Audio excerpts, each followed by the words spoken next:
আপনি যদি জীবনে সফলতা অর্জন করতে চান তাহলে আগে শত্রুকে চিনতে হবে। কে আপনার শত্রু, কে আপনার বন্ধু। আপনি কিছুই করতে পারবেন না। এমন এক দল আছে যার জন্য আপনি কিছুই করতে পারবেন না। সে হচ্ছে আপনার আত্মীয়। আপনার আত্মীয়-স্বজন হচ্ছে আপনার সবচেয়ে বড় শত্রু। তাদের একটা নেচার আছে। সেই নেচারটা আপনাকে জানতে হবে। তাদের প্রকৃত একটা নেচার আছে। তারা যেই কাজটা সর্বপ্রথম করে সেটা হচ্ছে আপনার কাজে বাধা দেওয়া। আপনি যেই কাজটা করতে যান বা যেই একটা উদ্যোগ নিতে চান সেটা কিন্তু তারা সর্বপ্রথম তারা বাধা দিবে। যেটা আপনার কাছে লজিক্যাল মনে হচ্ছে। এজন্য অনেকেই আসলে আমি বলব যে বাংলাদেশের 60% মানুষ আসলে অনেক কিছু করতে পারে না। করতে গিয়েও করতে পারে না শুধুমাত্র এই আত্মীয়-স্বজনের ভয়ে। তারা কি বলবে? এবং আপনি যদি কিছু করেও ফেলেন, তারা কিন্তু আসলে সর্বপ্রথম যেই কাজটা করবে হিংসা করবে। আপনি সাপোজ এগিয়ে যাচ্ছেন, একটা কাজে আপনি এগিয়ে যাচ্ছেন, নানান জন নানান কথা বলবে। হিংসা করবে, অবশ্যই হিংসা করবে।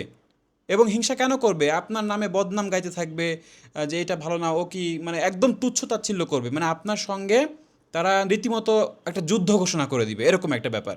তো এমন আমরা আত্মীয় পেয়ে থাকি যেটা আসলে আপনার প্রয়োজনে আসলে কোনো কাজেই আসবে না। সাপোজ আপনার একটা ভালো চাকরি হবে বা আপনি যদি বাইরের দেশে যান, বা একটা সুযোগ থাকে সেখানেও যদি কোনো টাকা পয়সার দরকার পড়ে, মানে সঠিক সময়ে কিন্তু তারা টাকাটা দিবে না বা দিতে চায় না। তো যার কারণে আসলে অনেকের ভাগ্যটা আসলে পিছিয়ে যায়। যে ভালো ভালো আত্মীয় থাকা সত্ত্বেও আসলে আপনি জীবনে কিছু করতে পারবেন না। মানে আপনার সফলতায় তারা মানে পেছন থেকে যেন কেমন একটা পলিটিক্স করে।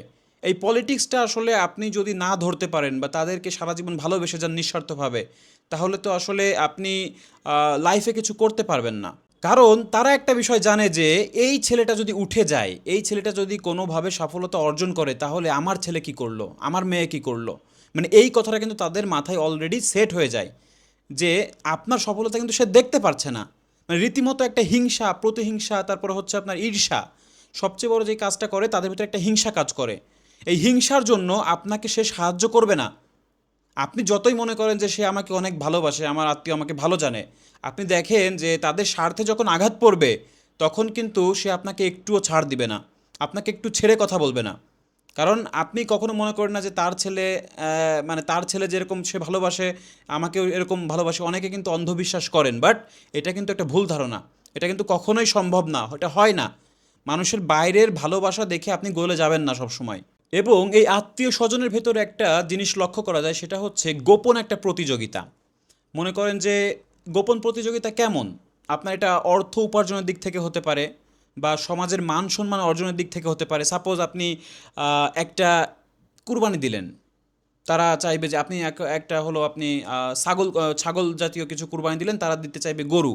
যে দেখ আমি কি দিয়েছি, মানে এটা হলো আপনাকে দেখাবে বা সমাজকে বোঝাবে যে আমি তার চেয়ে ভালো অবস্থানে। সো একটা রীতিমতো পাল্লা আছে। আপনি একটা কুরবানি মানে গরু কুরবানি দিলে তারা দুইটা দিতে চাইবে।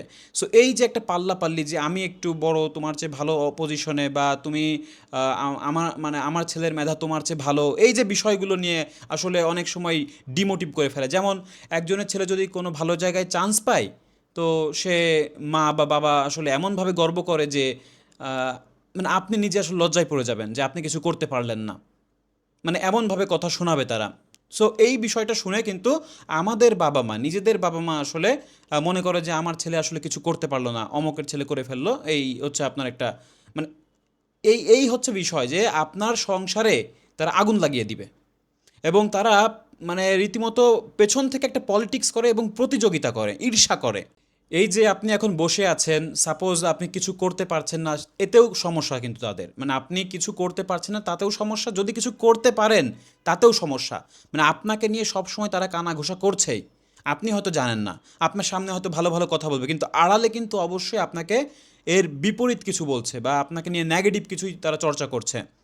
তো এই বিষয়টা আপনারাও হয়তো বুঝতে পারেন বা বুঝতে পারছেন। অনেকের আসলে আত্মীয়স্বজন এমন আছে যে হাসি ঠাট্টা করে কথা বলে বা একটু ঠ্যাস মেরে কথা বলে, মানে বিষয়টা একটু অপমানজনক বা সবার সামনে একটু অন্যভাবে আপনাকে উপস্থাপন করতে চায়। এরকমও কিন্তু অনেক আত্মীয়স্বজন আছে।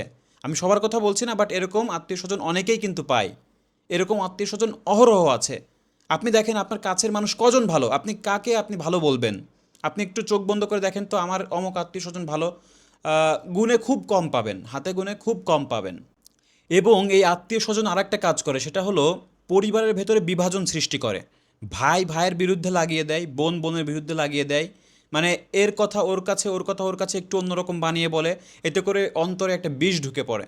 সো এই কাজটা কিন্তু আত্মীয় স্বজনরা করে, বিশেষ করে গ্রামের আত্মীয় স্বজন এগুলো বেশি করে, কারণ তারা আসলে এক জায়গায় থাকে, এই বিষয়গুলো আসলে তাদের মুখ থেকেই বেশি শোনা যায়। তো এই যে কাজগুলো করে এটা কিন্তু আসলে আপনার জীবনে একটা খারাপ প্রভাব পড়তে পারে, কারণ দেখবেন যে আপনার পরিবারে যদি শান্তি না থাকে, আপনি কিছু করেই আসলে মন বসাতে পারবেন না। আপনার পরিবারে যদি একটা শান্তি না থাকে বা সবসময় হট্টগোল লেগে থাকে, আপনি কোনো কাজেই আসলে মন বসাতে পারবেন না। আর আপনার পরিবারে যদি সচ্ছলতা থাকে বা একটু হাসি খুশি বা হ্যাপি ফ্যামিলি থাকে, তাহলে কিন্তু আপনি অনেক কিছুই করতে পারতেন, কারণ মানুষের মন ভালো থাকলে মানুষ যে কোনো কিছু করতে পারে।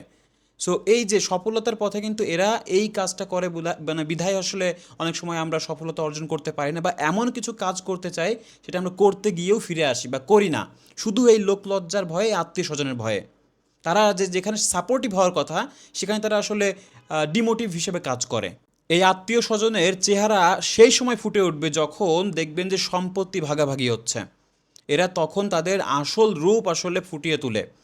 এরা ভুয়া একটা মুখোশ পরে থাকে। উপরে বলবে মানে উপরে বলবে আপনার যে আপনার মঙ্গল হোক, ভেতরে বলবে যে শেষ হয়ে যান আপনি, আপনি নষ্ট হয়ে যান, আপনি বরবাদ হয়ে যান, তাদের কোনো সমস্যা নেই। মানে তারা আসলে খুবই স্বার্থবাদী হয়ে থাকে। এই বিষয়টা আসলে মানে প্রতিনিয়তই আপনার পেছনে আসলে তারা লেগে থাকবে। ঠিক আছে, মানে আপনার যাতে ক্ষতি হয় কিভাবে, সেই চিন্তা সর্বক্ষণ তারা করবে। না তারা নিজে কিছু করবে, আপনাকে কিছু করতে দিবে। তো আমি যেই কথাগুলো বলছি এটা কিন্তু তাদের ইন্টেনশনালি না, মানে এটা তাদের অজান্তেই। এটা তাদের একটা বৈশিষ্ট্য, আত্মীয় স্বজনের একটা বৈশিষ্ট্যই আসলে এটা। এটা অজান্তেই কিন্তু হচ্ছে, এমন না যে আপনাকে টার্গেট করে করে করছে। মানে একটা আত্মীয়র তো অনেক আত্মীয় থাকে, সো এটা আসলে কি হয়, এটা একটা তাদের বৈশিষ্ট্য যে যার একটু ভালো হবে তার আসলে তার নিয়েই আসলে কানাঘোষা শুরু হয়ে যাবে। আর যে একটু মনে করেন কিছু করতে পারছে না, একটু লেট হচ্ছে, সাপোজ আপনার চাকরি পেতেই দেরি হচ্ছে, আপনার নামে আসলে অনেক কিছুই বলবে। ইভেন মনে করেন যে তোর ওই ছেলে দ্বারা কিচ্ছু হবে না, এরকম একটা কথা বলে ফেলতে পারে। মানে একটু দেখলো, মানে মানুষের ভাগ্য তো পরিবর্তন হয়, সেই সুযোগটুকু তারা আসলে দিতে চায় না বা দেখতেও চায় না, সেই পর্যন্ত তারা ওয়েট করতে চায় না। যদি আপনি আবার কিছু কিছু আত্মীয় আছে যে অবশ্যই আপনার সফলতা অর্জন হলে বাহাবা দিবে, আর আপনার টাকা পয়সা না থাকলে আপনার কাছ থেকে অনেক দূরে চলে যাবে, মানে কথাই বলবে না, ফোনই দিবে না। আর যখন আপনার টাকা হবে, মানে আপনাকে, মানে দিনের ভিতর যে কতবার ফোন দিবে, বলবে যে দাওয়াত দিবে, মনে করেন যে সব সময় আপনাকে দাওয়াত দিতে চাইবে, কারণ আপনি যে ভালো অবস্থানে আছেন, তখন আপনাকে দাওয়াত দিতে চাবে। তো এখন এই বিষয়গুলো হতে পারে। এবং আমি দাওয়াতের কথা শুনে একটা কথা আমি বলি যে আপনি যদি এদেরকে দাওয়াত করেন, আমাকে আমাকে দাওয়াত করলো না কেন, বা ও আমাকে দাওয়াত করলো না কেন, মানে ওর পরিবারের 14 গোষ্ঠী কেন আপনাকে দাওয়াত করলো না, এটা তারা নিয়ে আসলে ধরবে। ছোট থেকে ছোট ছোট ভুল ধরবে। এই দাওয়াতের বেলায় কিন্তু এই কাজগুলো করে। আপনি মানে মন খুলে একজনের দাওয়াত দিলেন বিয়ের সময়, মনে করেন যে সাপোজ আপনাদের বাসায় একটা বিয়ে চলছে বা বিয়ে হবে, তাদেরকে কেন দাওয়াত দিলেন না এইভাবে, বা আগে থেকে কেন বললেন না, বা এইখানে কেন তাদেরকে জড়ালেন না, মানে মানে যত খুঁটিনাটি সমস্যা আছে তারা ধরবে। মানে ভুল ধরার জন্য তারা ওত পেতে বসে থাকবে। তো তাদেরকে নিয়ে আপনি কিভাবে চলবেন সমাজে বলেন, আপনি কিভাবে আগাবেন? আপনি একটা কাজ করতে যাচ্ছেন, সেটা আপনার জন্য ভালো হবে, সেটা তারা পিছন ফিরে মানে টেনে ধরবে। এই হচ্ছে তাদের একটা বৈশিষ্ট্য। এই আত্মীয়দের প্রধান কি সমস্যা, তাদের মেইন প্রবলেমটা কোথায়, আমি এটা বলছি। কারণ দেখেন, তাদের মেইন প্রবলেমটা এখানে যে তারা আপনাকে নিয়ন্ত্রণ করতে চায়, অদৃশ্য শক্তি দ্বারা আপনাকে নিয়ন্ত্রণ করতে চায়, যেন আপনি তাদের কথায় উঠেন বসেন এবং তাদের কথা মেনে চলেন। সব কিছুতেই তারা আসলে নাক গলাবে, কারণ তারা একটা কন্ট্রোল কন্ট্রোল বা আপনার উপর যেন তারা নিয়ন্ত্রণ থাকে, সেই মানে আধিপত্য আসলে বিস্তার করতে চায়। এই জন্যই আসলে প্রবলেমটা, তারা সবসময় চায় যে আপনি যেন দেবে থাকেন, বা আপনাকে দাবিয়ে রাখার চেষ্টা কিন্তু তারা সবসময় করে। সো আমি বলছি না যে তাদের সঙ্গে সম্পর্ক ছিন্ন করতে, কারণ এটা ইসলামেও নেই। কিন্তু আপনাকে সত্য জানতে হবে, সতর্ক থাকতে হবে। এজন্য আমি কিছু সমাধানও বলে দিচ্ছি। সমাধান আসলে এত কিছু বলবো না, একটা সমাধান বলবো। সেটা হচ্ছে, আপনি যা করবেন, আপনি আগামীতে কি করবেন বা কি করেছেন, এইগুলো কিচ্ছু বলবেন না, তাদের কাছে কিচ্ছু শেয়ার করবেন না। তো আপনার যদি একটা ভালো কাজ থাকে, আপনি বাসায়ও বলার দরকার নেই, বাসায় বললেই আসলে আত্মীয়রা জেনে যায়। তো আপনি মানে কাজের অনেক দূর আগানোর পরে আপনি বলতে পারেন, ঠিক আছে? না হলে আসলে আপনাকে সবাই পেছনে টেনে ধরবে। আপনি দেখতে পাচ্ছেন যে ওইখানে গেলে আমার সফলতা, কিন্তু যে পেছনে যে টেনে ধরবে এর লোকও কিন্তু প্রচুর।